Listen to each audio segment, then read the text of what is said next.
Hello, everyone, and welcome to Retro Fandango, episode number 184. Rocket Sauce is here, so we better get started. We can't have the man waiting for us. There we go. I got him in the comments. Why are you so quiet? Is that just on my end? I don't know. I'm speaking the way I normally speak. Okay, well, I'm going to crank you up and let us know out there, all two people watching right now, if Richard is low, if his audio. I'll bring the microphone closer to my face. Now I can hear you. That sounds good. There you go. Let's get to the house cleaning. Cartridge Club is playing Super Mario Galaxy this month. So get your Galaxy on. Fire up that Wii. Or is Galaxy on the Switch now? That was a very popular game. I imagine it was re-released. I hear that Duke just got a Switch, so he could let us know if it's on there. Yeah, I saw that. You know, you called it back when they released that Switch. It was all you, man. It was all you. I called it. You nailed it. You said, look, the Nintendo put out that Wii U, and only their fans bought it. Their hardcore fans bought it. So now they put out that Switch, and now all their hardcore fans are not only going to buy it for themselves, but they're going to have Switches. Everyone in the family is going to have a Switch. Everybody's got a Switch. You can't just you got to have your own Switch. It's not just can't go in the living room and play the Switch. You got to play everybody else's Switch. So wait, so Duke's family already had a Switch? His entire family has Switches. That's what he told me. Well, that's what he told me. I was listening to the podcast today while I was doing some renovations. I was listening to that Retro Nonsense podcast, and it's like he's talking directly to me. I know he's saying stuff to Chris, but he's really talking to me. And he said that he was holding out for that Amico and Television Amico thing. And it looks like it's gonna. It looks like it's gonna. Now. Hey, look at that! We were just talking about you, Duke. Well, there you go. So Duke was saying that it looked like that Amico was going to flop, so he decided to buy a Switch, and he was the only one in his family that didn't have the Switch. So there you go. You called it, man. You called it. That's what it looked like. I think the Q Dogs have like Switches in every house, in every room in the house. They got one for each hand. They even have Switches in the car. You know, it's like they got 5 minutes in the car. They just pull out a Switch, pull out the car Switch, start playing that. When did they stop calling it Nintendo Crack? Wasn't that it's basically the all the handhelds, right? That's all this is. Everybody had one of those handhelds. The DS, yeah. The DSs, the 3D touch thing, all those things. Yeah. So they phased out that, and they phased out their console, and they just combined it together, and now everyone just buys that. Yeah. Bathroom switch. Toku Joe says you need a switch in the bathroom. My goodness, what happened? There's people here. I don't know. It's totally random, you know? Is it because it's so blazing hot, people have nothing better to do? They can't go outside? It's cold here. I got my sweater on. Is it that I put that in my notes? I heard that the temperature is going nuts in Canada. I haven't actually seen any reports. I've just heard other people mention that. That's on the West Coast. They're having burning. Yeah. They're having a record-setting heat wave over there, like breaking 70, 80-year-old records. Oh my goodness. Yep. Are the seas boiling? The salmon might be boiling over there. But apparently it's coming our way, but I don't know. It's cold today. Yeah, look at you. You got your long sleeves on, sipping a hot cup. Hot tea. It's raining. And it was cold rain too. The rain was hitting me and it was like, you know, like sometimes you get that warm rain. This is cold rain. Yeah.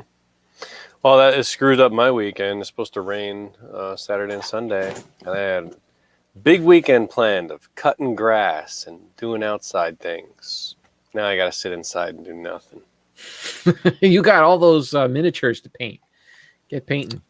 I do still have a lot to paint. But the painting space is cluttered, so I got to clean first. I went to the Michael's, which is like our arts and crafts store, for the first time since the pandemic started. because we went out to get some stuff for the bathroom that we're renovating, and Michael's was next door, and Sarah wanted to get some thread, so we went over there, and that's where they have the model kits. So I went over and checked the model kits, and they had the Batmobile there, the Michael Keaton Batmobile. Ooh. Yeah. Oh, really? Oh, that's a nice one. But I got a pile of model kits that I haven't But you even don't have touched that yet. one. I don't have that You one. don't have that one. But I'm glad I picked up the ones I did pick up because they're not there anymore. They're sold out of them. You can't just go and buy one there. So I got my model kits. Okay, let's get through this house cleaning. But if you don't buy that Michael Keaton Batmobile, you're not going to have it. It's going to be gone. Well, I gotta They're gonna set it up right discontinue with that thing. I gotta set it up right with the coupon, and because you can go in there and you get it like 50% off or whatever. Well, how so. much is the model kit on its own? $35. Ooh. Yeah. Okay. So you want that? That's well, true. it's like 40% off. That brings it right down to like $20. So that's what you want. That is nice. That is nice. Okay, RF Gen is playing Sky Blazer. That's a Super Nintendo side scroller. I didn't know what it was. I went on YouTube and I saw a guy play it in like an hour. So it would probably take me like 4 months. So you're basically done. Yeah. Yeah, So that's right. Just fast forward to the end of the video. how You it can have is. it done in 2 minutes. And then Beat the Bandy. I don't know if we got Duke still in there. What's the Beat the Bandy this month? I looked over into his Discord and I didn't see anything. So I'm going to assume it's another month of Brad Racer because I didn't get to the game. So maybe they're waiting for me to get to it. I don't know. Or maybe we can decide what the Beat the Bandy game is because maybe it goes to default, goes to us. Well, he's done. I know he did Kung Fu. Yeah. City Connection. Yeah. Popeye. Rad Racer. So hasn't mentioned yet. Okay, we can decide. He did Donkey car Kong? games. That seems like it would have been up there already, right? Donkey Kong? A classic-y kind of score-based game. I don't know if they did Pac-Man. Pac-Man or Miss Pac-Man yet. Yeah. Well, what's the theme of this month? July. What is July known for? 4th of July. It's got to be something patriotic. What's like the most real American NES game you got? Captain Skyhawk. There you go. There you go. That's your game, Captain Skyhawk. Is that game any good? No. It should be fun. I believe I have it. And I was like, oh, Captain Skyhawk. I used to play this at my friend's house when I was a kid because I never had it myself. I was like, I don't know if I found Captain Skyhawk. And then you get in there and it's like, you just land the plane. Where are you going? We're trying to do a show here. Skyhawk. Everybody has Captain Skyhawk. Bad Dudes. That's a good choice. There you go. Bad Dudes? I think I got that one too. Bad Dudes is a fun game, but it's one of those games that you just want to play the arcade version. Right. Yeah, no, I don't have Bad Dudes. It's not very good on the NES version. Do they do the I'm bad on the NES? I don't know.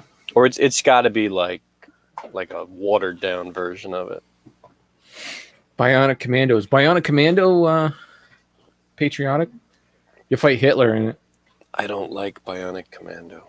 Oh my goodness. I've never been able to get a handle on those controls. Steven, of all the games for Kevin not to sell. Look, Captain Skyhawk that requires that's a very game exchange game to sell. To ship that and do all that pain in the ass stuff for like, I don't know what it is, like $10. That's a bring to the Berry Game Exchange and just sell it for $10. $10, really? I think so. I don't think it's that expensive. I don't know. Games are like crazy. Like the prices of them. I still can't. Like I sold all those stupid GameCube games for like $2,000, and I think they're even more now because they just keep going up and up. So I don't know. Video games. Yeah. It's so 10 years ago. It's passe, man. Passe. But people are into it. not too long ago is you ever go back and watch some old like video game reviews that you used to watch like 5-10 years ago? Not in a while, no. Yeah, I did that not too long ago. You remember that classic game room? Did you ever watch that one? Oh yeah, with yeah, I know what you're talking about. Yeah, It started out with the two guys doing the Dreamcast stuff, and then just right. one of them went on with it, and he did that for a long time. I looked him up not long ago, and now it's like comics, like 80s comics. Like comic books? Yeah, like apparently he stopped doing the video game reviews. He changed the channel around a lot. Like he was selling T-shirts, and now he's doing comic books. It's like, what happened there? I don't know. I know he got screwed over a few times by YouTube. Like every time they changed the algorithm, it kind of screwed his channel a bit. Yeah, I remember him saying, because he did it like Mark II, Mark III. It was like coming back in a different version. Yeah. But I think, yeah, he was complaining about the way they changed the ad revenue, and then people were trying to get him onto the Patreon and stuff. But I don't know. Tokuju is saying he's a comic artist now. Oh, okay, that would make sense. Less competition? No, I don't know. I don't know.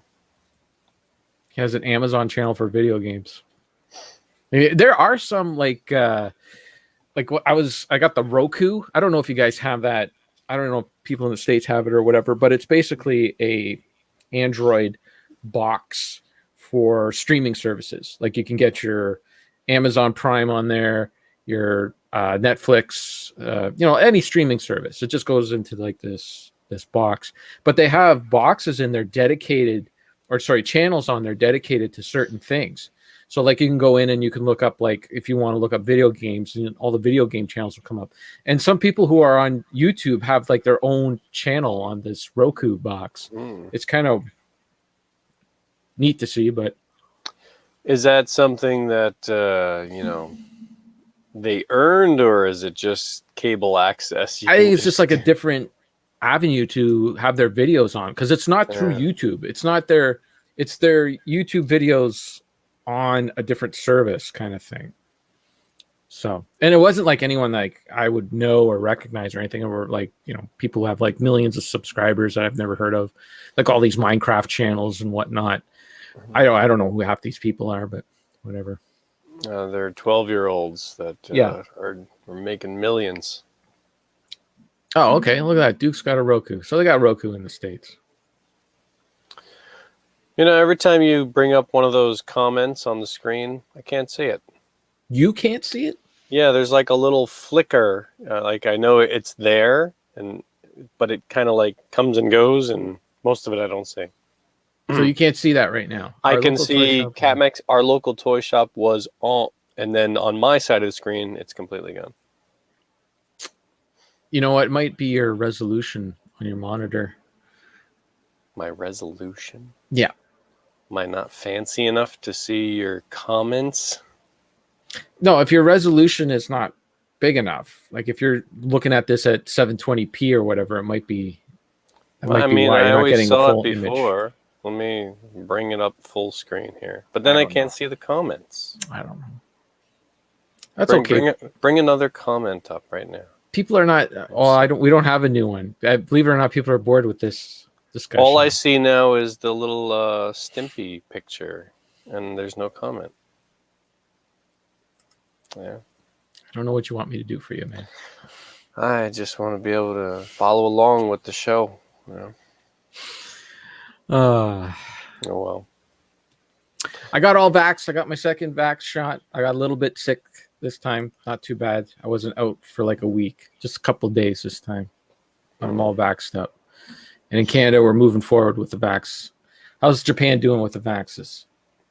It's going. At least I've gotten conversations with coworkers. They're telling me they got their shots, and they come in with arm pain. Yeah. Okay. What shots do they have there? Like, what's the? Is it Japan's own? Everyone that I've talked to has used the Moderna. Okay.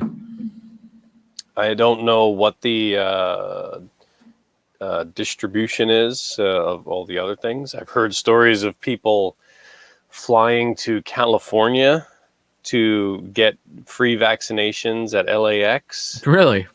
Yeah, I not anyone that I know, just I've heard from a doctor friend of mine. He said, yeah, there's people that are going there and you can get a free vaccine if you're going through the airport in California.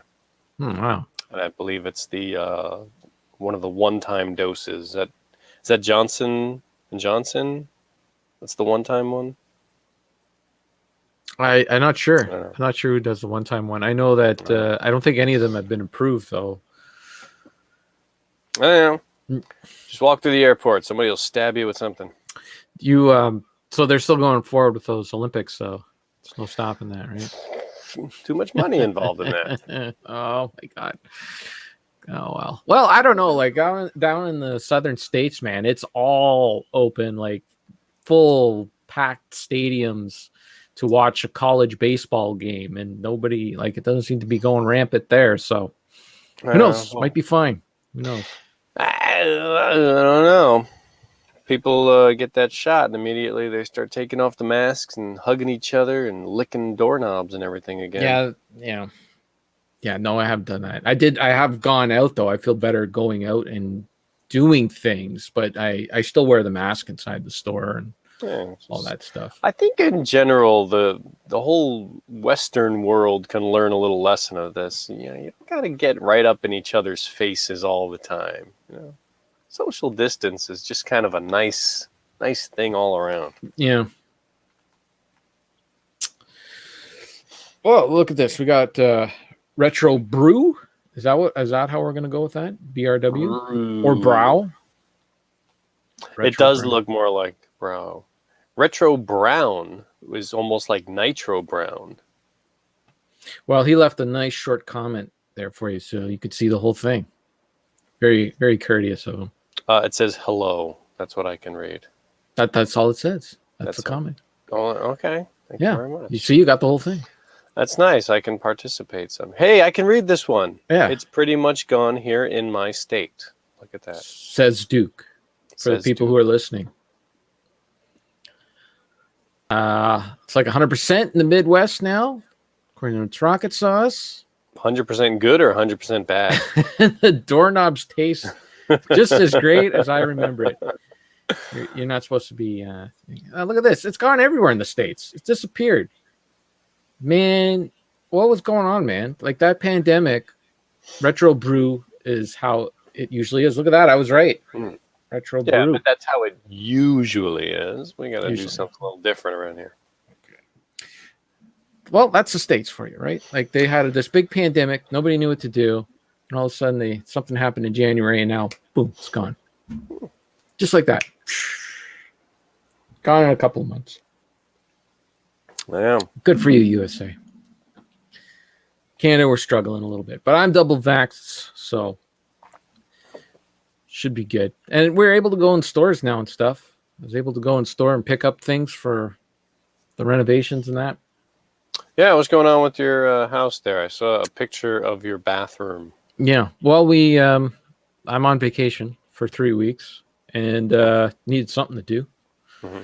Since I still can't go visit family because they're all only half vaxxed and in a low part with like low percentage of cases, even though our cases are going down dramatically too. So we should be okay to go visit and all that. But anyways, so yeah, need something to do. So there was this, our basement bathroom has had this ugly yellow paint since we moved in. Like it just looked disgusting. Wow. Why would anyone paint their bathroom yellow? I don't know. But so Sarah said, that's got to be one of the things that we change when we move into the house. So I said, I'll make sure to get to that. Mm-hmm. And I did get to it. It took me 16 years, but I got to it. Man of your word. That's right. So today, we painted all the walls, and then I had like this really old white paint that I was going to try to get by for doing like the trimming. Now, we always paint the ceiling either a lighter shade of what we paint the walls are just plain white because it reflects the light better and all that. Mhm. So I was going to try to get away with this old white paint, but it wasn't stirring up 100%. Like it wasn't mixing well. So I did a little test in some corners in that, and I got to go get some paint. So we went out today and we got a bunch of stuff. We needed like new fixtures and stuff like that, and just a few odds and ends for the bathroom. And I went to grab some paint, and they got, you can't just go buy white paint. Just go there and I just want some white paint. They got like all sorts of different, like, Oh yeah. there's like 20 of them, 20 different. You gotta look at the little cards and you see the subtle differences. Oh, this is eggshell. But not only that, like all the mixtures and everything in there, right? So what I usually go for is like a semi-gloss paint. That's what I want, semi-gloss paint. But Sarah's like, I don't want semi-gloss. I just want an eggshell in there. I want eggshell. Like, all right, I'll get some eggshell. So I'm looking at the eggshell paint, and I'm looking at everything, and there was this one mixer that said true neutral. You got all these eggshell paints, but this one is eggshell true neutral. I'm like, you know what? That's the one. We'll get the true neutral paint because that'll be like just this neutral white that'll just go with everything, right? Doesn't matter. You don't have to think about it. Just nice true neutral. So we take it home and mix it up, and I start painting, and it's like it's not doing anything. Like there's like, you're trying to paint over the scuff marks from the old paint and all that stuff, and you scrape down some parts. It's like clear. It's like nothing's happening. Like, what's going on with this paint? It's true neutral. It's true neutral. You paint it on and it does nothing. It's like, no, I'm neutral, man. I am not going to be white. I am not going to be any sort of shade of color. I'm going to be neutral. So that's what it is. What the mixture is if you add, so like anytime you go to the paint store and you say, okay, I'll take this white paint, but I want it red. So they'll add red to it, but it'll always be a little bit lighter than what's on the paint chip because you're adding it to white, right? And white paint. But neutral, this true neutral mix will just like, no, I'm nothing. Whatever the paint chip says, that's what this paint is going to be. So that's what it's meant for. So I'm painting away and nothing's happening. I'm like, maybe when it dries, it'll get darker. No. Go look online and it's just nothing. It's nothing. You need to go, when you go to the Home Depot or whatever kind of big box store you went to, you got to ask the adults that work there, like, what does this do?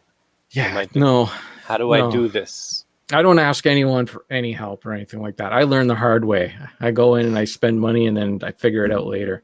What does a bucket of paint cost now?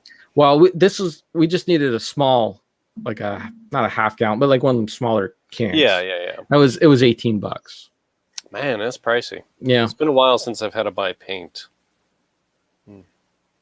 Yeah. Well, it's been a while. I mean, I think the last thing we did was our kitchen, and that was in 2015, I think. So it's been a while. That was the last renovations we did, but it was time. Here we go. This is what Sarah says. We bought neutral base paint meant to blend with a bright color. And thank you, Sarah, for saying we. It was me, really. Oh, she was trying to help you out. I know. She doesn't have to. It was all me. She said she wanted eggshell, and you had to go in there and say, me. I'm going to make the decision. I went, well, I'll get you some eggshell paint, is what I was thinking, and I got was neutral. That's happened to me before, though, too. My dad, he wanted me to paint like this. He built an extension to our shed. And he gave me this paint. He's like, here, paint that shed and I'll give you $15. I'm like, all right, great. So I started painting it and I did the whole thing, but it was like nothing happened. It was just all clear. Like you could see the white paint go on, but when it dried, it was all clear. And I tried to tell him, like, look, I painted it. It just came out clear. And he didn't believe me at all. I'm like, here, try it. Like, try it yourself. He's like, no, because you look at the can and it looks white. Like you put it on the stick and it looks white. I'm like, trust me, you paint it on there and it turns clear. Yeah, there are some kind of like varnishes, lacquers, things like that are just meant to be a protective coating that have a little opacity to them. Yeah. And then you put it on, it just dries clear. Yeah. Maybe you found that invisible paint that exists in cartoons. Yeah. See, but I also didn't do diligence either. I should have insisted we ask someone. Yeah. Mm-hmm. That's my move too. Is I'll tell Sarah to go ask someone, and then I go off and pretend to do something else while she goes and asks. I don't want to ask people things. It's no good. It's no good. Boy. So how long is it going to take you to finish up this bathroom? Oh, probably a week. It looks like it's going to be like 2 days, but it's probably going to take forever because it's just like today. That's all we did. We went out and got stuff, and then got paint, and then just wasted, the whole day like doing that whole thing with the paint. And then it's like 3 p.m. It's like screw it, because you can't put on another. You can't just say, "Well, I'm going to go to the store and get some more paint, and we'll restart." Because I painted like half. I did half the job already, so we have to wait for that to dry before you can add more paint to it. So. Yeah, we got to have your next step planned out. You say you're putting in new fixtures? Yeah. New bathroom, just like the surface fixture stuff. I'm not going into the plumbing and doing all that stuff. I'm just adding new faucet, new bathtub, the stopper in the tub, like the drain. That was an adventure to get out, because I don't know if you've ever taken out a bathtub drain before. It's the one that's in there. It's not the little plug that you put in. No, it's the one that's in there, right? And we needed to change it because it was all the chrome around the edge was all chipping off, right? Like it was getting all crappy. So I've changed them before. I changed the one in the upstairs bathroom, and what you do is take a pair of needle nose pliers. If you look down in there, there's a cross in there. Yeah. You take a needle nose pliers, you put it down in there, and you just start twisting counterclockwise, and the whole thing will just start twisting off, right? So I put my needle nose pliers down there, and I started twisting, and I'm like, oh my, and I just kept going and going. I wasn't giving, and then finally just snap. Were you twisting the right way? Yes. The little, counterclockwise. Okay. The cross in the center snapped right off. Mm-hmm. So now I got this thing stuck in there, and I got nothing to grip onto it to screw it out. So I looked online, and there was like this woman took like a hammer and the needle nose pliers, and she jammed them in there, and she twisted it that way to get it out. There's like a device that you could buy at the store that goes down into it, and it expands and thing, but it's $25, and half the people were saying it worked, the other half were saying like it doesn't even fit. So this one guy, I finally stumbled on this one guy who, what he did was he cut with a hacksaw, he cut into it, like cut like a good size in there, and then he took a chisel. I used a screwdriver, and he just put it in that divot that you just cut, and you just hammer it out. And I did that all the way around the tub, and then eventually I could like grab onto like the chip pieces on the chrome and get into there. Got it out. It's good times. Good for you. Yeah, it was fun. While you're telling your story, Steven has nailed it with the comment of the week. Hey, Kyle. We're talking about paint drying. Bad timing, Kyle. They're talking about paint drying. I don't think we were talking about paint drying. We were talking about painting, I suppose. Yeah. Hey, and Kyle says that's why I'm here. That's right. Because we can make paint drying entertaining. Mm-hmm. That's what we do. Or you should do with some of that paint. You put some subliminal messages in there. You paint it in just a way, like a slightly different shade. Something only you can see. Yeah. All right. It's amazing how much work you think you're going to get done when you start a project, and then how much you actually accomplish by the end of the day. Yeah. Well, not only like when you're painting, the act of painting itself, it takes no time at all. Like once it's all the setting up, like the taping around the doors. Yeah, I got like a roller that's about half the size. I love that thing. It's just because it's just a small bathroom, right? So it gets in all the corners and everything. That's good times. Yep. Cool. Yeah. All right, let's talk about something interesting to keep these people around. Well, we did renovations. We talked about backs. We talked about Canada burning. How about video games? Should we talk about some video games? Hey, speaking of video games, I think it was last week, the Epic Game Store, they gave away Sonic Mania. Yeah, I was like, hey, that's on my wish list. I really, really, really, really want that game. And now I have it. There you go. I'm not going to play it, but I really wanted it. It was on my wish list too, and I was waiting for like the $2 sale or something like that. But free was pretty good. But yeah, I haven't played it either. Yeah, I've heard good things though. It looked like it was a rehash of all the old games. Like it just looked like a lot of the stuff that you remembered from the old games they put into this one. Yeah, just take it all and put it into one area. Yeah. Which I suppose is okay, but you know, whatever. For a game I'm not going to play, it's pretty good. See, what about vinyl Deep Purple Powerhouse? Is that a new Deep Purple album? I thought what was the last Deep Purple album? I can't remember. I don't remember. Grabbed it for the Switch, still sealed. There you go. There you go. Yeah. So wait, did you actually play a game then?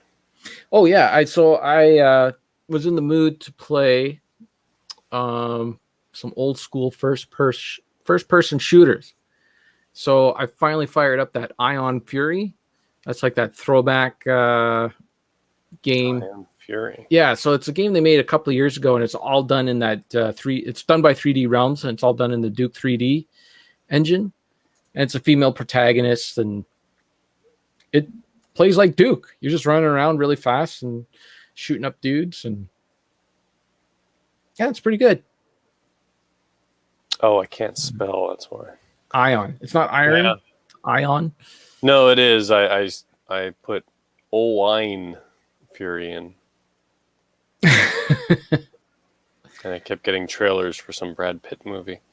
Anyways, it looks really good. Like it looks nice too. Like it has like a really nice aesthetic. It's all like everything's 2D. You know, all the bad guys are all 2D. Yeah, it looks like the artwork is all ripping off Duke 3D or Doom. Yeah, totally. Okay. And you know, you shoot, you're shooting the bad guys and that, and she's saying all like catchphrases from action movies, you know, but they're updated. You know, they're more current action movies. I'd have to type them into a search engine to figure out which one she was referring to, but you know, it's pretty good. It's all right. So I'm poking away on that, but then on the Xbox Game Pass for the PC, this game called Proteus was released. Proteus. Prodeus. And let me tell you, unfortunately, it was only like the game's not done yet, so it was only like a level, like the first level. But holy crap, this one was really fun. It's like this is like a throwback to Doom, where you're shooting dudes and they're exploding all over the place, and you run into a room and it's just like after you're done, it's just the whole room is just covered in blood, and you're getting all like these crazy weapons and stuff, like your shotgun and that. And that's one of the most important things for me in these kind of games is when you can actually, like, the remains are still there. I hate when the game gets rid of it. It's like, you erased all my hard work. I wanted to see that splatter. Well, in Iron Fury, the bodies stay, and actually their heads stay. And there's an achievement for kicking kicking heads around. Like if you kick 20 heads, you get an achievement. But anyways, Proteus was like really like it has the heavy metal music and all that stuff, and it's just a lot more fast paced action. You know, it's a lot more on the seat, on the edge of my seat. That's what I'm trying to say. It was good, but it was only one level. It was finished, and that was it. Sounds cool. I just hovered over the thumbnail on YouTube, and you just see body exploding. That's all you need, man. Yeah. It's good. You know, they got a Evil Dead game coming out. I think I saw that. Yeah, violent and bloody. It from what I can tell, they're taking characters from the entire series and putting them in here. You can play as anybody and just run around, and it looks like a Left 4 Dead, like just go around and kill I see. things. But yeah, you can play as Ash, or you can play as some of the characters from that TV show or from the movies. Nice. So that looks fun. Not gonna play it. Not gonna buy it. But it's fun. Hey, if it comes out on PC, I'd get it as long as it's not too multiplayer. It's gonna be a PC. Not, as long as it's not like multiplayer centric. I'm so sick of the multiplayer thing. I just want to play games. I don't know that it's a. Well, I'm sure they do some sort of thing, but you can probably play it solo. Because all you need is Ash at the end of the day. And you can play as Evil Ash, according to its rocket sauce. There you go. Okay. And the only other game I've been messing around with a little bit is Darksiders Genesis. So Darksiders is like this, third-person hack and slash kind of game. Yes, I'm getting like fuzzy images in my brain of this. Yeah, the first game was kind of sold as like The Legend of Zelda for adults kind of thing, where you're in this open world and you go around and you get a new item, and that unlocks a whole other part of the world where you can go into a new dungeon and all that. But this game, it's a prequel, so it takes place like before the first game, but it's done in a more Diablo style, that isometric, camera angle. And I've only played it a little bit. I beat the first boss and that, but yeah, it's pretty fun. It's pretty good. Good times. You got your little bit of a skill tree. You can play as either you can play as either the guy from the first game, War, I think his name was, or is, and then there's some other character. I'm not sure. I'm not big on the whole Darksiders lore. I don't know exactly what the hell's going on. I played the first game 10 years ago. Never played the second one. But this one was interesting to me because it had that isometric thing. So I thought, what the heck? I'll give that a shot. So I'm going to mess around with that. In about a month from now, I'm going to be on summer break, and maybe I'll play a video game at that time. Maybe. Well, yeah, any of those 3 games I recommend. They're fun. Good time. I'll see.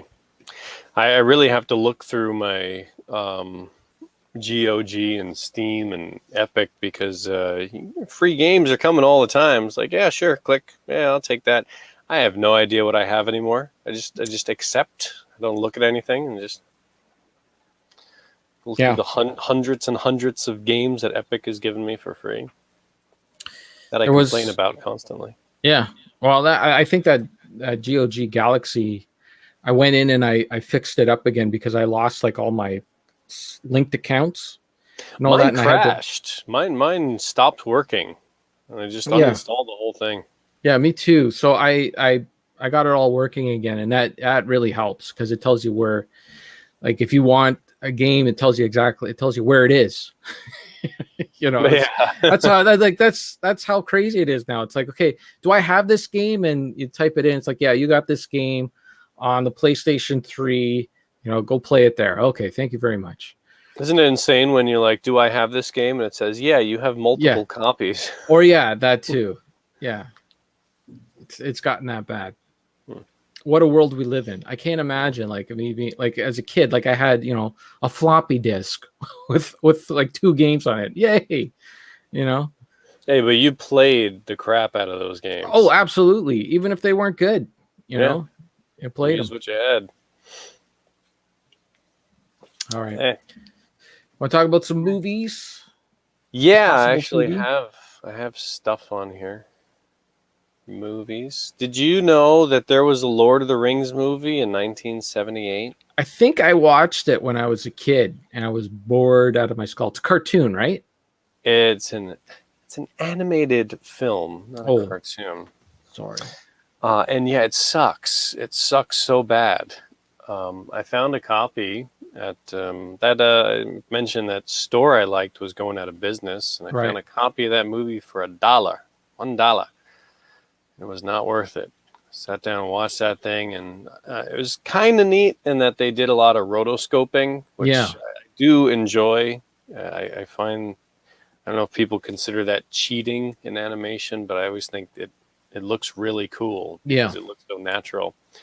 But it's only partially rotoscoped, and then other times they have actual the footage of the actual actors, but they just like turn up the contrast or something, so you're just seeing the silhouette of the actor, and it'll just be like black and red, and you just see the actors running around.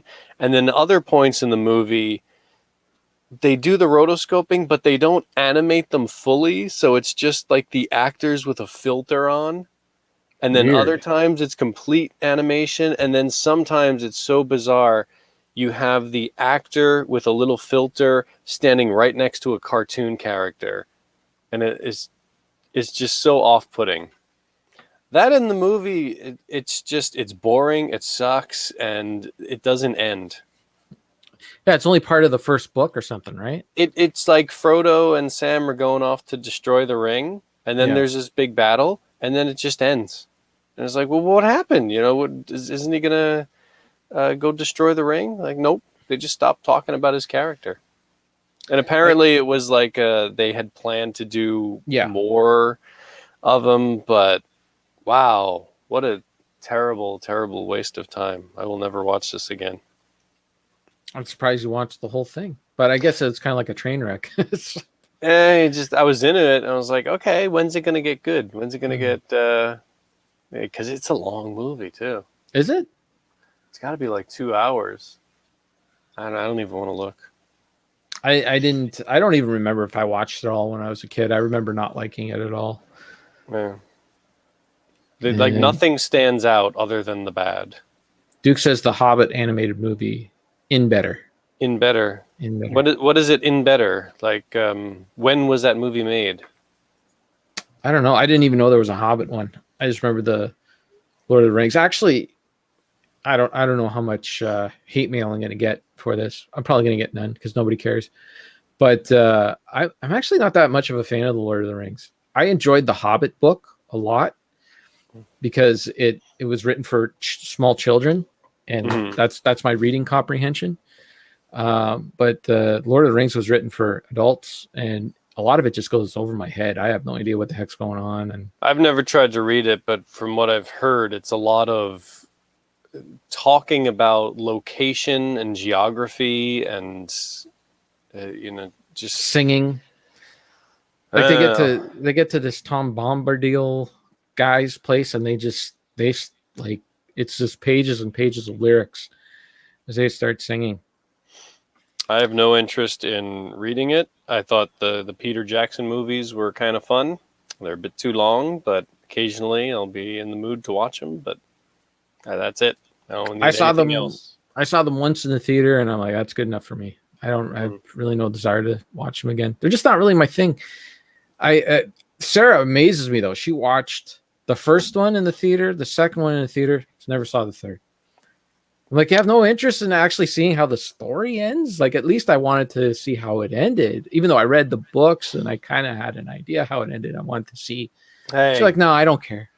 Have you seen the final Star Wars movie? No. Oh, there you go. Yeah, fair point.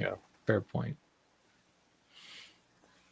Peter Jackson's Hobbit movies are atrocious. I haven't seen a single one of them. I saw the first one, and yeah, it's not a bad movie. Like, it's a well-made movie, of course. It's just filled with so much stuff that it's like, what are you trying to do here? Other than pad it out and make money, which is the answer.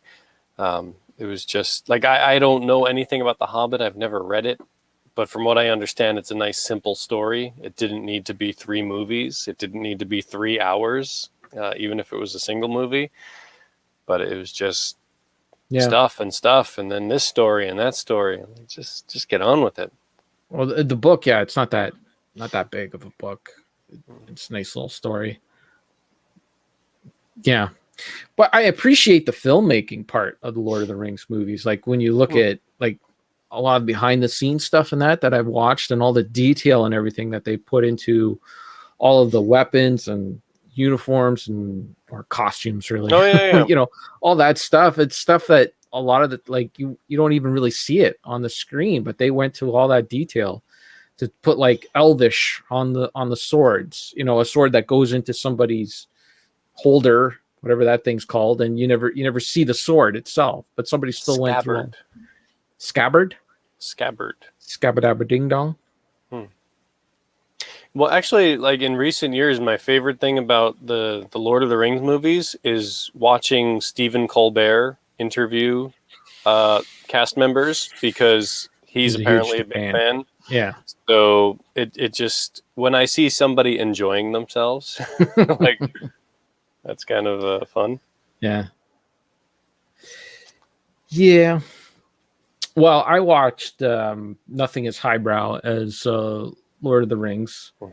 Well, I got some Tubi trash out of the way. Ooh. If you remember, for the last couple of years, Curtis, your friend Curtis, has been trying to get us to watch 8 Heads in a Duffel Bag. The Joe Pesci movie, right? That's right. And I saw that it was leaving Tubi at the end of June. Is that on Tubi? Get out. Yeah, it was. It was there's on no Tubi. way. There's no way that's available on my Tubi. Well, it's not available on my Tubi anymore, but it was until the end of last month. And let me tell you, Curtis was 100% right. That movie is trash. It's pretty bad. But Sarah and I watched it together, and we were cutting it up, but it wasn't very fun. Like, there wasn't a lot of fun moments in it. There's a lot of stupid, like, there's all these characters, and they're all trying to portray, like, all the actors are trying to portray these characters as fun and goofy in a way, but none of their performances are working. Like, it's all falling flat. Like, the only way I could describe it is, have you ever seen the movie Mystery Men? Yes. And you know how Ben Stiller's character just really doesn't work? Yeah, that movie, the first 20 minutes or so are okay, when it's just like goofy concept. Right. And then when the plot gets in there, yeah, that movie falls apart. Well, fast. Ben Stiller, he was Rage Man or something like that, and he didn't have any kind of power. He had like an idea for what he wanted to be. Right. Yeah. But see, like that, it just didn't work. Like, that character there was no payoff or anything. 8 Heads in a Duffel Bag is that character, like, and like, just imagine every character in the movie is that. Like, they all have like some sort of idea of what they're supposed to be, and none of it works. It all falls flat.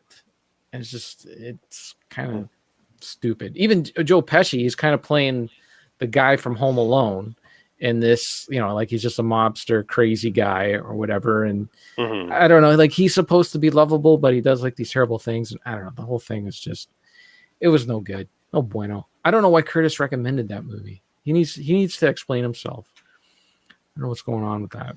I think he really just likes to hear us talk about these things, and he's like, "Oh my god, they actually watched it." Probably.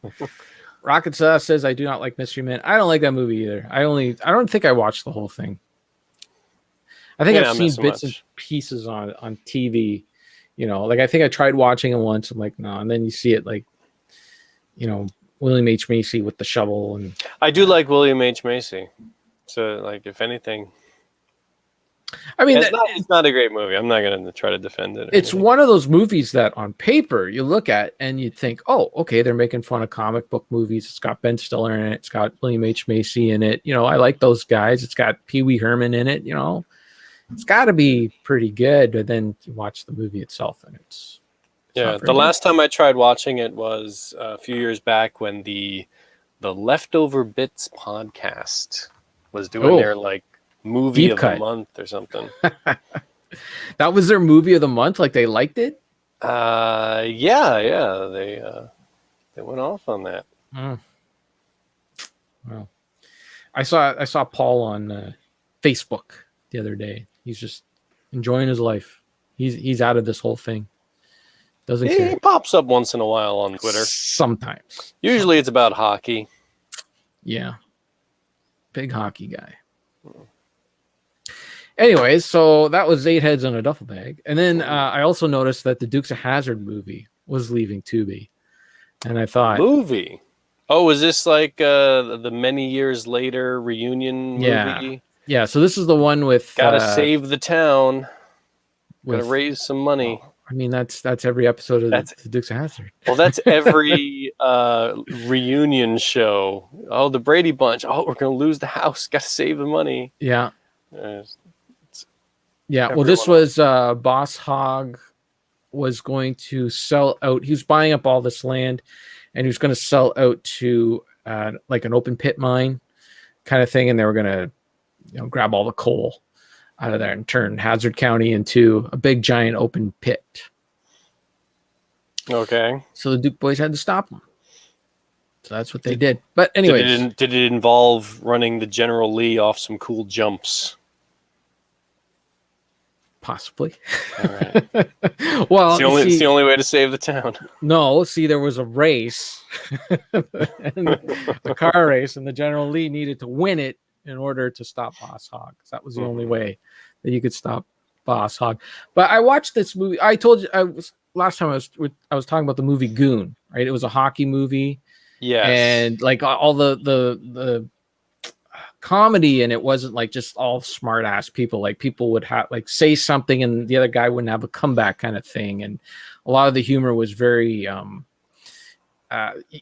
a lot of it was stuff that wouldn't fly today kind of thing. But this movie was only about 10 years old, so anyways, so it's got that guy in it, John, what's his name?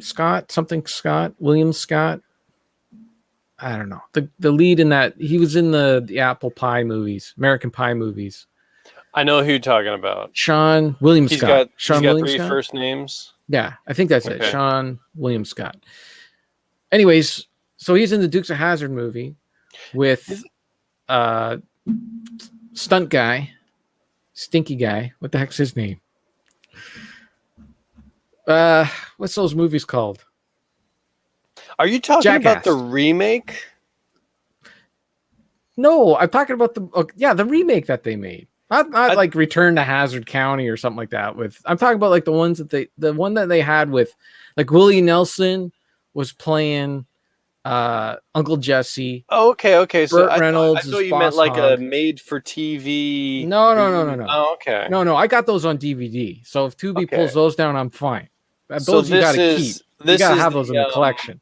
Okay. Yeah, like 10 years ago, 20 years ago. This is like the trash, rehash yes. kind of thing. The guy from Jackass is in it. Yes. Okay. I don't know his name, but yes, I know who you're talking about. I know his name, but it's not coming. Rocket Sauce, Johnny Knoxville. That's it. All right. Yes, there was a town in that show. It was Hazard, a town of Hazard in Hazard County. Okay, so anyways, you're throwing me off track here. I can't even remember where I was. What was I talking about? You're talking about the movie, something. Yeah, it wasn't good, but I had something to say. I should have wrote it down. Oh, well. Didn't you do? You did a review of a Dukes and Hazzard game a long time ago. Was that based off this movie, or was that just just random? Okay. I think that game came out before the movie. I think. I'm pretty sure. Anyways. Okay. Got Jessica Simpson. There's Daisy Duke. Yes. Mm-hmm. I've never seen this movie. Yeah. Well, I hadn't seen it either. I tried watching it, and I'm like, yeah, this is garbage. I'm not watching it. But then, it was on Tubi. So I thought, because I liked Goon, and it had that Sean William Scott guy in it, I'm like, maybe I was a little too hard. Maybe I need to go back and watch it with more of an open mind. So I did, and no, it's still not good. The only thing I know about this movie, and I think I remember seeing this on a Siskel and Ebert review, or Ebert and Roper, I don't know what the time frame was, is that they still made an attempt at doing blackface humor. Sort of. Yeah, sort of. And this movie came out in like the 2004. Okay, so this is Ebert and Roper. It wasn't really blackface humor. Well, I guess it was that, the Little Rascals thing where they look into a pipe and it explodes and they got black all on their face. So it wasn't like they were trying to do a minstrel show thing, but I don't know. Maybe that's even wrong. No, you can't even do that. I don't know. I'm ignorant. I don't know what's going on. But they address rocket sauce. in defense. The Dukes Hazzard is bad. Show 2. Absolutely. I mean, the whole thing is bad. The whole thing is bad. But when you make it was. There's really only one way to go about it, right? To do a movie like that, and that's to do what the Brady Bunch did, right? Because the original show was technically it was a bad show, but it was like really campy, and it had like its fans and that. So the only way you can do it in the future is to make fun of the old show, like to make fun of all the tropes and everything like that.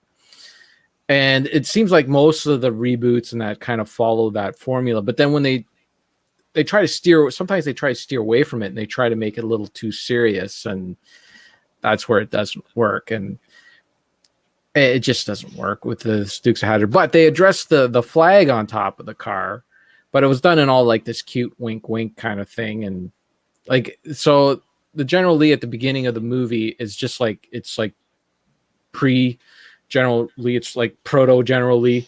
The door's still open. It's orange and it's got a 01 on the side, but it's all beat up. And doesn't have like that shiny coat of paint, and it's got nothing on the roof.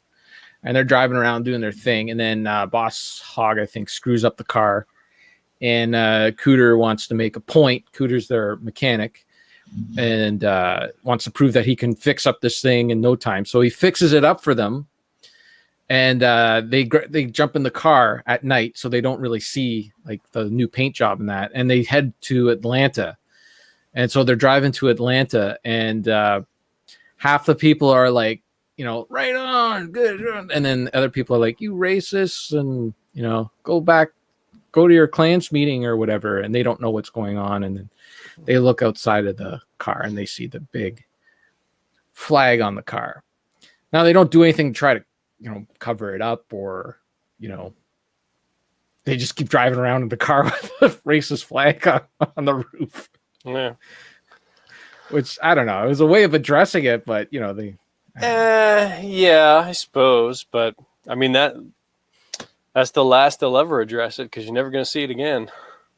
Nope, it's all gone from Tubi, so it is gone from existence. No, I mean, yeah, the General Lee is never going into production again. You're not going to find a model kit with that flag on it, are you? I do see it sometimes, and sometimes the stores will put like a cover over top of the flag. I mean, you could still buy like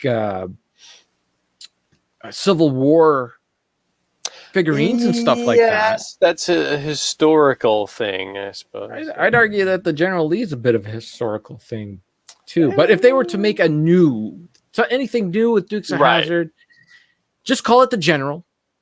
You don't have to call it General Lee. Just call it the General. That's what they called it half the time on the show anyways. They always just refer to it as the General and put an American flag on it. Or better yet, put a Canadian flag on there. You take a General Lee and you stick the American flag on top of it, I'm sure you'll have tons of Southerners complaining up in arms. Oh, too bad. I don't care. Oh, no, I pissed off of a bunch of racists. What do I care? That doesn't offend me at all. And it offends you. The hell with you. I don't care. Whoop-de-doo. I still miss I had a little General Lee kind of chunky car that had a little switch on the bottom, and you'd like rev it up. Yeah. And then you flip that switch and it would blam, and it would like get up on its back wheels and go. I remember that. That was a neat toy. Do you remember the key? Like they had ones with the keys. You put a key in it, and then you push the key, and like there was a spring in it, and it would. No, I didn't have that one. And then there was ones that it was on your wrist. You can wind it up on your wrist, and you put it down on the ground, and it would take off from your wrist. That's cool. Yeah. No, I had two. I had that rev up one, and I had just like a little like Hot Wheels version. I didn't have any of these things. I just remember them from the commercial. Just dreaming. That's right. Someday I'm going to get that. Caps Max is picturing a Zamboni with a Canadian flag on it doing a sweet jump. That was one nice thing, though, with that Dukes of Hazzard movie is they showed the bloopers at the end. And they were showing like how many times they had to do the jumps with the car. Like they did this one jump where it comes from like underneath an overpass and lands on the overpass.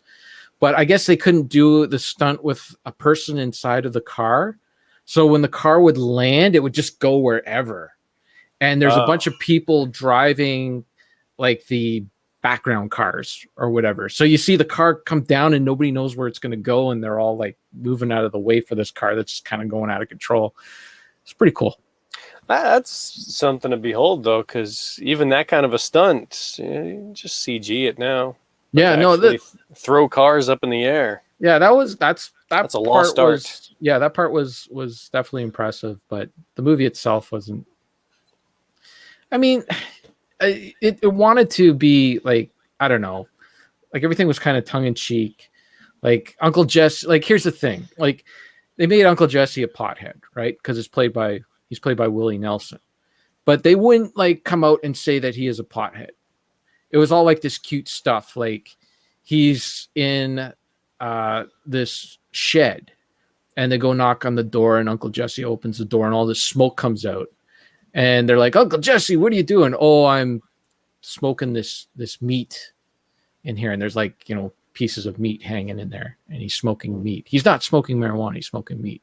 It was all like tongue-in-cheek stuff there. Whereas like, if you're going to go like that route, I think you just got to go full out and just make him a pothead. You can't just go halfway. It just doesn't work. Or they could just write the character instead of basing the character on the actor that was cast, Yeah, I don't know. Like Rocket Sauce, Dukes of Hazzard was never very good anyways. There's nothing to like hold it up into any sort of esteem or anything. Like they didn't tarnish the Dukes of Hazzard legacy by any stretch of the imagination. It was always a garbage show. And like anyone who worked on the show, you talk to them and they admit it. They were just they were writing crap. They knew they were writing crap, but it was an excuse to like just having fun. Right, flip around cars on TV. Mm-hmm. What the heck? Why not? Do something fun. Speaking of fun, yes. I don't know why I did this, but for some reason I looked up something on Tales from the Crypt. And then I was like, I bet you that intro is on YouTube. Haven't seen that intro for a while. I remember that, the camera going through the creepy house, going down the stairs and everything. Crypt Keeper pops up. I've never seen it. No? No, I've never watched the show. Oh, my goodness. I was thinking of that, and I, sure enough, it was there. But then I also noticed, like, season 1, episode 1. Why not? So I was just on the YouTube watching, and I'm almost done with season 2 now. Just been revisiting Tales from the Crypt, which is a very fun show. What was that show? Were they like shorts, like horror stories? It's an anthology series, just like Twilight Zone. Okay. Except they're all horror themed things. Right. And it was on HBO, so they could do a lot of cussing and show nudity and all that stuff with these. But like everything I watched as a kid, I saw it in syndication. So I saw the edited versions on network television. But I was like, let me check this out. And I started watching them, and they're the full episodes, unedited. And they're of varying quality. There's a bunch of different people that have posted them up, and some of them look okay. Some of them are super fuzzy, and you can't really see what's happening. But it's good enough for me to remember. And I was just watching through them, and it's a very good show. I really enjoyed it. Basically, you had the Crypt Keeper, who was like your Rod Sterling, who would just introduce the tale. And it was like nice puppeteering work and everything. You got a little creepy environment for the Crypt Keeper to be in. And then you play the episode, and then he comes back at the end and makes a couple corny jokes. All good. And a lot of stuff that I didn't notice the first time around, like the theme song was made by Danny Elfman. So it definitely has that sound to it. He likes those horns. Dick Donner, Robert Zemeckis, Walter Hill, a lot of big names as the executive producers, and a lot of them they directed a few episodes here and there. I was just watching one last night where it seems like Richard Donner always has like a cameo in his, like you just kind of see him like, oh, there he is. There he is. But really fun. It was this was a perfect vehicle for actors and directors and writers to just do weird experimental stuff and do like some crazy characters and things that you wouldn't really want to try in a mainstream movie. But for this cheap slasher horror kind of vibe, you can get away with doing a lot of weird things. Some episodes are pretty good. Some episodes are not so good. But overall, a lot of fun. Any actors before they became somebody? Well, a lot of actors while they were somebody, like Demi Moore, Schwarzenegger directed an episode. Really? Leah Thompson, Lance Henriksen. The one I watched last night had Don Rickles. What years? A lot of big names. What years were they? It started in '89 and it went for about 6 or 7 years. But from what I've read, the last season they switched. They moved production to England, so like the last season is all like British actors and British stories. I don't know, but a lot of fun. I mean, you see a lot of familiar faces. There was one guy in an episode because every time I watch one of these, I look up the actors if I don't know them, because sometimes it's those character actors that you've seen in a bunch of different things and you just don't know their name. Yeah. But there was one actor and I was like, I know this guy. I've seen him somewhere. And I looked at his name. It didn't sound familiar. So I paused the episode, go check him out on Wikipedia. And it's just a long list of like one-off TV appearances. Like, where could I have seen this guy? Because I haven't seen any of these shows. He was the guy that played the lead in that terrible Gene Roddenberry Earth Final Conflict. You remember that show? Oh, I had to run that show. Yeah. Yes. He played the lead in like season 1, and then they switched, like they got rid of his character. Yeah. And apparently that show, like they would switch out characters all the time. Like nobody lasted on that show. Yeah. But Tales from the Crypt, it's a fun show. It's very cheesy, very silly, but it's a good time. Yeah. Bill loved Earth Final Conflict, by the way. He would defend that show all the time. I tried watching that. The makeup was weird. The story was lame. I hated how like that show did like the computer thing, right? Where like someone's just like waving in the air. I don't remember. I hated all that stuff. I'd have to see it again to really remember, but I remember like just I couldn't get into it. I tried. Well, you got Duke wanting to watch Tales from the Crypt, and Cat Max with the random fact. Of course, pretty sure they shot The Outer Limits in Vancouver. The remake. Outer Limits was another good show. I like all those anthology shows. Well, at some point, I think it was Dan Aykroyd that brought back The Outer Limits. And that was a Canadian production. What was the other thing he did? He had a couple of like weird paranormal TV things. It wasn't The Outer Limits? There was some other one. I know that he was like the host. He did the Rod Serling Crypt Keeper kind of thing. Was it The Outer Limits? Maybe I got my shows mixed up here. It's entirely possible. Dan, they spell Aykroyd. It's tricky. There's an extra K in there that's silent. It's the Y that gets me. Or maybe I'm thinking of Y. Yeah, it's that other. It's one of them. Let's see. Got to go back to the 90s. Soul Man. Remember that show? Oh, my goodness. Yes, I do. I remember a motorcycle. Yes. Yeah, he was a priest for some reason. Yeah. I'm not seeing the show here. Maybe he didn't. All right, we got to Google this. I could have just Googled, like Dan Aykroyd show. Aykroyd paranormal show. That's because I'm looking at actor. I got to look at Sci Factor. Sci Factor, that's right. So that was a different show, though, right? The Outer Limits was something else. I don't know if you had... This, I think this was more of like a chronicle of true events, and maybe they did like reenactments or something. Yeah. It wasn't very good. All that stuff was low budget. But did he have anything to do with Outer Limits? I remember the original Outer Limits with Leonard Nimoy when A&E first came on, and they would air those. Those are pretty cool. Anyways, there you go. I can't believe you've never seen Tales from the Crypt. Like, not even it was one of those. It was one of those shows that came on like really late, and I've never been like a person that could stay up really late, and it might have been just on. Like, you'd want to see it for some reason. Like, it's one of those things where I thought I'd have to see it from season 1. I wasn't sure exactly what was going on, and I don't know. I was never a bigger horror guy either. Like, horror was never my. Yeah, I'm not really much into it either. That's why I think these bite-sized chunks are perfect. You're no big investment. Look at this. We got round 2 gaming. Hey, Dane's here. We got everybody. Wow. What happened today? Is everybody on vacation or something? I think so, yeah. It's the day after Canada Day. Yesterday was Canada Day, so maybe a lot of people are at home. Happy National Day to you.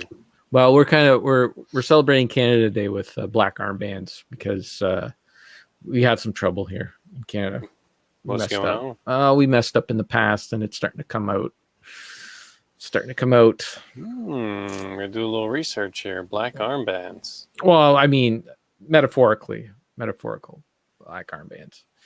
So there was these things called residential schools in Canada, where basically for about 100 years we tried to indoctrinate natives to Christianity, and they would go in and they would take kids away from their families, from their native families, off the reserves, and bring them into schools and try to teach them, the way of God and all that. And there was abuse, there was sexual abuse, there was malnutrition, there was.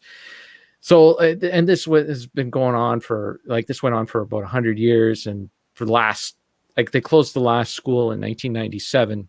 97? That's not that long ago. That's not that long ago. I know.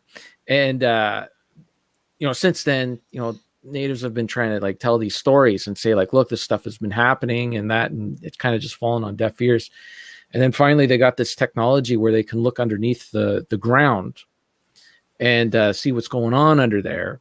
And they got, someone to go in and look at one of these residential schools, and they found 215 kids buried under this one school. And that was just the start. Since then, they found other residential schools, found 87 bodies, 97. At one of them, it was I don't want to misquote the number, but it was a lot more than 215. And there's going to be a lot more. There's 139 residential schools all across Canada. And Sarah and I were doing the math. And if you just figure if it averages out to 200 kids or 300 kids at each one, that's 30 or 40,000 kids. Yeah. And a lot of it is, basically it was malnutrition because they weren't funded right and they didn't feed them right. And kids didn't survive, 100 years ago as well as they do today because of medicine and stuff like that. So these kids got tuberculosis or whatever, and they just wouldn't survive. And they wouldn't bring the kids back to the family or anything. They just buried them behind the school and let's forget about them kind of thing. Erase them from thing. It's not good. Not good. So, and then it becomes a whole political thing. How dare you not celebrate Canada Day? You're going to tell the people who fought in World War II that you're not celebrating Canada Day. And it's yeah, you know what? I'm going to tell them that. I'm perfectly fine with telling them that. You know what?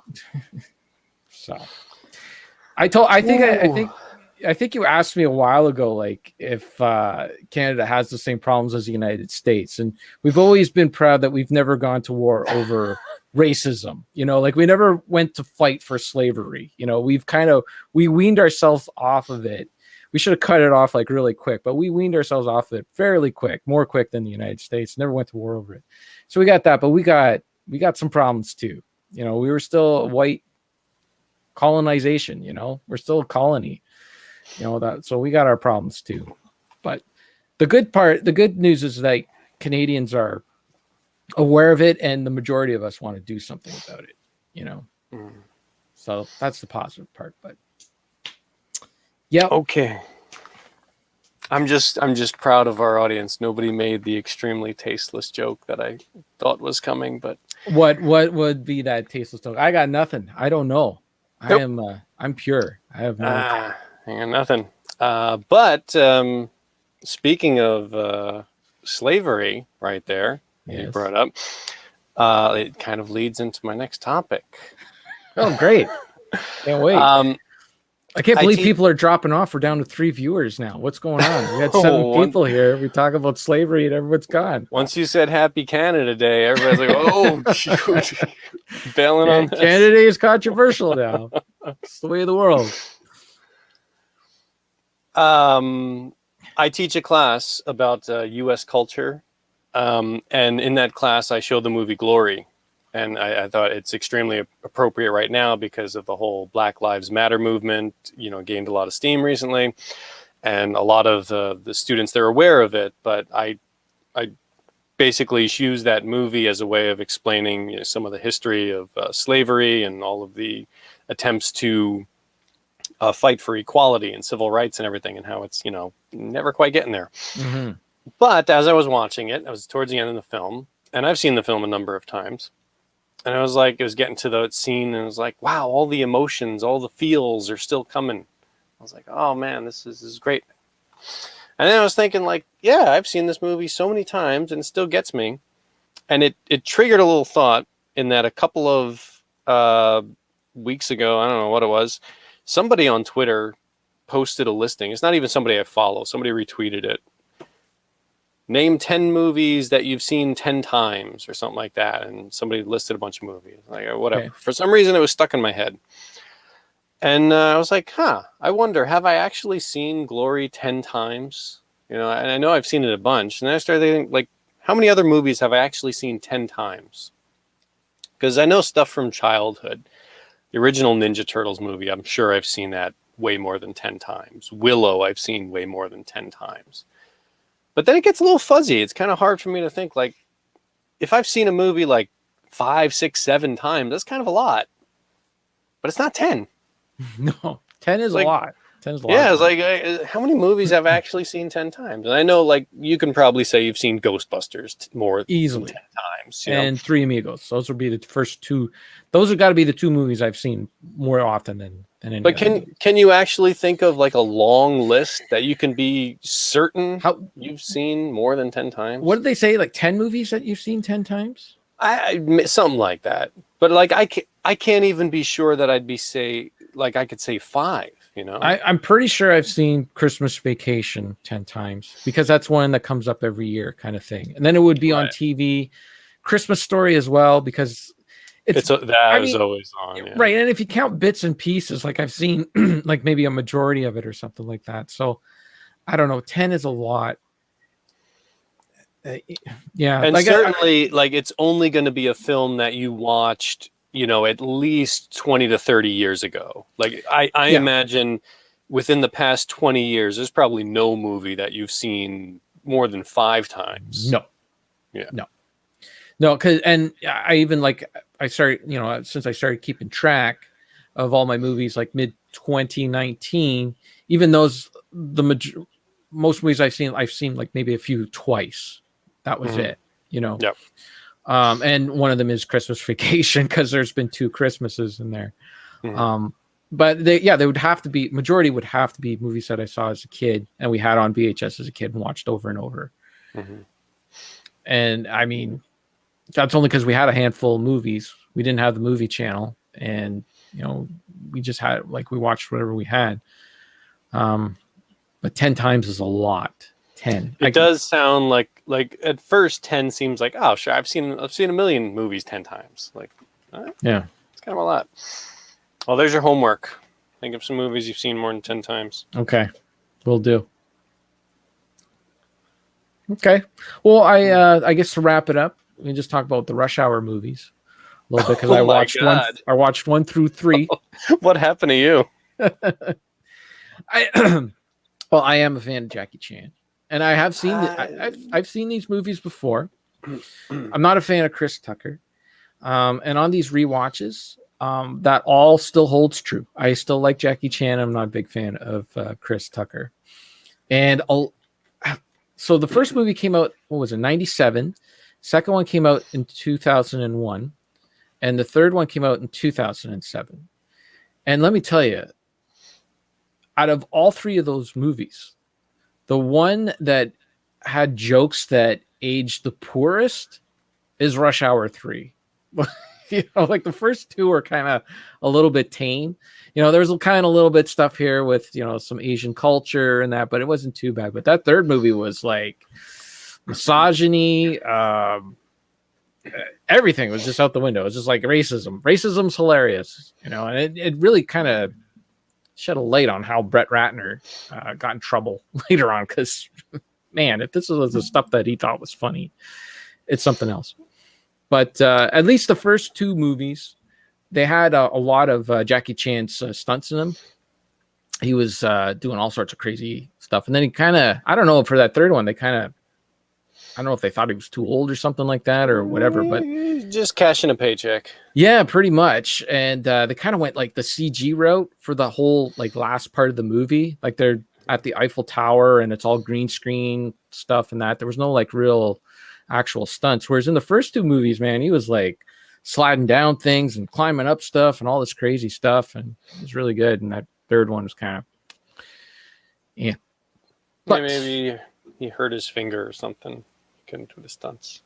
But, they're only an hour and a half. They're only 90 minutes. And they were entertaining enough. They had some okay jokes. And really the best parts are when the movie ends and you got those blooper reels. Yeah. And you watch Jackie Chan try to do all this stuff and get hurt and stuff. Like there's this one where he goes, like the teller window at a casino where you put your chips under and then they give you your cash back and that. There's one where he jumps through that little really window. It's insane. Sarah and I just like stopped like, whoa, like he just right through that thing. So that's got to be a little bit larger than a normal size. I imagine so. I imagine it was doctored, but then they showed like the blooper of him trying to do it, and he like it took him like I don't know 5 or 6 times to get it right because he was getting stuck, and then he would hit the side and he wouldn't go through. He hit the top one time and bounced straight back. It was insane. My goodness! But those are entertaining, man. My history with the Rush Hour franchise is not as extensive as yours. I don't know if I've seen the first one, like bits and pieces. I don't know if I've seen the entire thing. I will admit that the trailer for that, which had the "Do you understand the words that are coming out of my mouth?" Yeah. I gotta admit, that's a funny line. It worked well. It was, and that is probably what was the spark that lit the other two movies, because that was such a memorable quote. Yeah, it probably gave that franchise a lot more life than it deserved. I don't know if I've seen the second one. I saw the third one on a plane, and I remember watching it thinking, I haven't seen these movies. Why am I watching this? And it was so bad. The only thing I remember is at the end of the movie, it's like the two of them are stuck, and like the villain has got him at gunpoint or something, and then like the taxi driver who was driving him around the whole movie. Spoiler alert! Just shoots the guy. Just random person commits murder. It's just like random guy shoots him, and then they dance down the street. That's it. That's that movie. The third one is a mess. So like that, like it was one of those things like. It was one of those things that happened in the first movie where they dance like that. Like he's like into the song War. And so Chris Tucker's trying to teach Jackie Chan how to dance. Oh, is that okay? So, and then there's like, and it's one of those things like, hey, you remember that thing that you thought was funny in the first movie? Well, we're throwing it in at the end of 3 without any sort of context or anything like that. So you'd have to watch the first movie in order to get that thing. And it was, it's just wedged in there and it's bad. No. And that like ending, like they just needed like, okay, we wrote ourselves into this corner. Well, we'll just have this taxi cab guy shoot him and get out. The Brett Ratner, the only reason I know his name is because he directed the third X-Men movie. Yeah. And that took such a nosedive. I was like, who is responsible for this? Yeah. See, Bryan Singer left. This Brett Ratner guy came in. What did he do? Rush Hour? Oh, forget it. Well, I do recommend Rush Hour 1 and 2 as like 90 minutes, get in, complete trash, don't have to think about anything. You'll, after watching the two, they'll blur together. You won't even remember what movie was what. It's just the same. It's like the same thing. But the third one is complete garbage. And at least you get to see Jackie Chan do his things, which is quite fun. And Sarah was laughing at the Chris Tucker stuff. She thought it was hilarious. He was doing like this Michael Jackson stuff and all that. And she really dug it. But it's not really my thing. Some movies you don't have to take too seriously. No. You just and he drives, you know it's going to be trash. You just enjoy it. And he drives a really cool Corvette. It's like a 69 Stingray Corvette. Really sweet.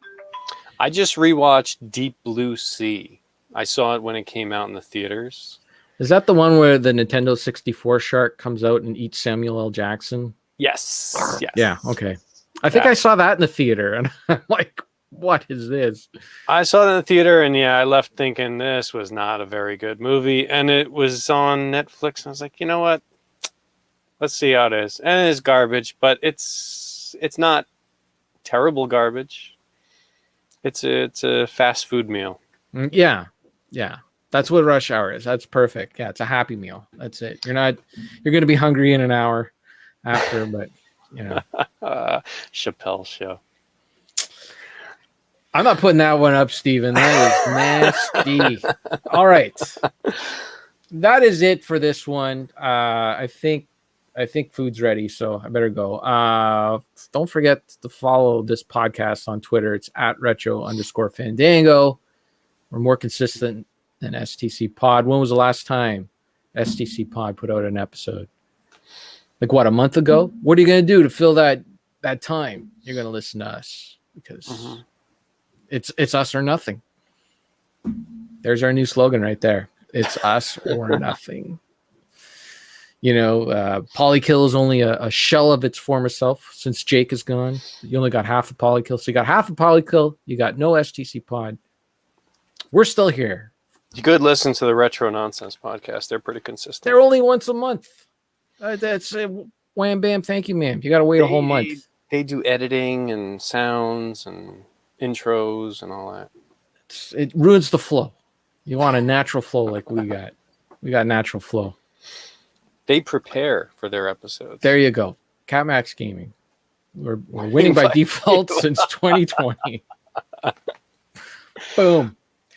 Get a boner with Retro Fandango. If you want to talk to Boner, go over to our Discord channel because that's where Boner is. That's where he leaves all of his comments over there on our Discord channel. It actually was happening the last 2 weeks. I think we got 3 or 4 comments over there. I get the alerts on my phone and then I forget to go and look at them after. So apologies for not responding, but I see that there was some activity there. So that was nice. Nice to see. Well, you've been busy. You're painting your bathroom with water. Yeah. It was still paint. It was just clear paint. Okay. That's it. Nothing else. We got nothing else. No. Thanks to everybody who came out. I'm pretty sure it's just Steven here now. But we had Rocket Sauce. We had Dean. We had Duke. Kyle. We had Retro Brew. Who asked the question about Deep Purple. I got nothing for you. I'm sorry. I like Deep Purple. I got Machine Head and Perfect Strangers. Joe was here.